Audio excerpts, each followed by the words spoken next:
One of my favourite subjects to discuss is nutrition, because I think it is so important when you're trying to get pregnant. But there are loads of articles, there are loads of blogs, there are loads of things out there in order to help you. And some of them are really, really good. But then there are others which encourage lots of diets and things which I'm not a particular fan of. I don't believe in doing anything that will induce stress on your body.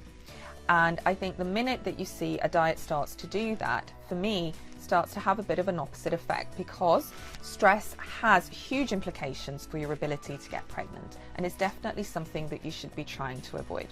So for me, the key is all about balance, having a balanced approach to your diet and what you should eat. There isn't necessarily anything in particular that should be completely cut out of your diet, and we will talk about this in a bit more detail in a separate video, what the sort of top 10 foods to eat are and what you should be trying to have less of. But I think it's just about being sensible. A lot of it is common sense, what we've been taught from an earlier and younger age. And I think a good example to look towards is the Mediterranean diet. Why is it that we see studies showing over and over again that people who come from these regions, who have a very balanced diet that's full in omega-3s, full in antioxidants, tend to do well and tend to age a lot better? Well, I think a large part of that is to do with the balance, and it's to do with the good nutritious food that they eat. And I think that we should be taking a lead from that and applying it when you're also trying to have a baby. Ultimately, when you eat anything, you want to make sure that that food gives you pleasure, but at the same time, you also want to make sure that it's good for your general health, because the minute you start to feel good, then that will immediately make you feel better about wanting to conceive, and also, most importantly, put you in the best state of health possible when you are pregnant. And that's really vital. Lots of people forget that. But the time spent trying to have a baby is really, really crucial and shouldn't be seen as any sort of waste of time. It's actually pivotal in terms of getting you into that position so that when you are pregnant, you're able to be fit and healthy, and all of that has implications on the health of your own baby. Most recent studies are showing that what we eat and put into our bodies can have long-term consequences on the health of our children. And I think that, as a result of that, we should be even more careful about what we choose to eat. So having said that, what are some of the basic rules about it? So every diet, as I've mentioned, should be balanced and should contain a good range of protein, fats, carbs, and also antioxidants and multivitamins, which you're mainly going to get from your vegetable and fruit sources. So let's talk about antioxidants. Why are they important? This is a word that's used quite often. Well, within our bodies, what happens is that there is a generation of something called free radicals. Now, free radicals occur during the aging process, which is where certain molecular structures can break apart and release these substances that are called free radicals that go around and destabilize other molecules and can start causing havoc. And this can get into a bit of a vicious circle unless these free radicals are eradicated somehow. And this is where the antioxidants are really important.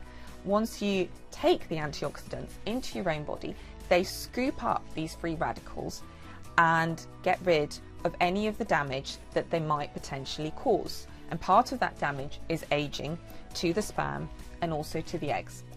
The antioxidants are best found in a colourful range of different vegetables and different fruit. And that really is the truest and best source of them. You want to try and eat as organically as you can, and also ingest food in as raw a state as you can. So this means that you don't overcook it or over freeze it, just because all these different methods can damage the nutritional value of the food. Nutritional value is best when the fruit and the veg haven't been affected by any sorts of chemicals and pesticides. That's where the organic bit comes in. But of course, it may not be possible for everyone, because organic usually also tends to mean that food is a little bit more expensive. But where you can afford it, I think it's important to invest. The other thing that I commonly get asked about is what sort of supplements, antioxidant supplements, men and women should be on. And what I'd say about this is that there really isn't any need to take fancy supplements supplements that can cost you lots of money. As long as you've got a basic brand that's doing the job for you, that contains a good range of all of these multivitamins, then go for that, and make sure you're on it on a regular basis, that you commit to taking it every single day, and that the supplement also of course contains folic acid, which is completely crucial and necessary in terms of preventing neural tube defects in any baby that you might produce. The other thing that I want to say is that you must start to address all of these issues even before you necessarily start to think about having a baby, because the best way to be in the best possible state of health is to make sure that all of these things are already within your body by the time you get round to wanting to have a baby. It often takes a few months in order for all of that to balance out. So I think all of us could be looking at trying to improve our lives by improving the nutrition and the food that we take within ourselves.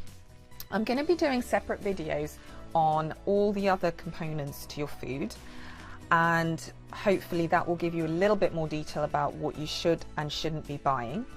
But I'm also going to create, and this is really exciting, a couple of videos that will have me cooking certain recipes for you that are as healthy as they can be, that are completely nutritious, completely delicious, really not difficult to make at all, because I've managed to make them myself, and believe me, if I can do it, you can definitely do it.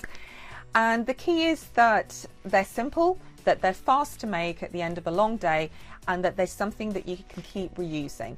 I'm really, really excited about giving you access to those, and I'll hope that you'll love them as much as I do. But really interested to hear what you think. Do drop me a line, or anything else that you might want me to produce along these lines. But I promise you, you're going to be so surprised at how scrumptious and delicious these options are and how good they are for you. So stay tuned.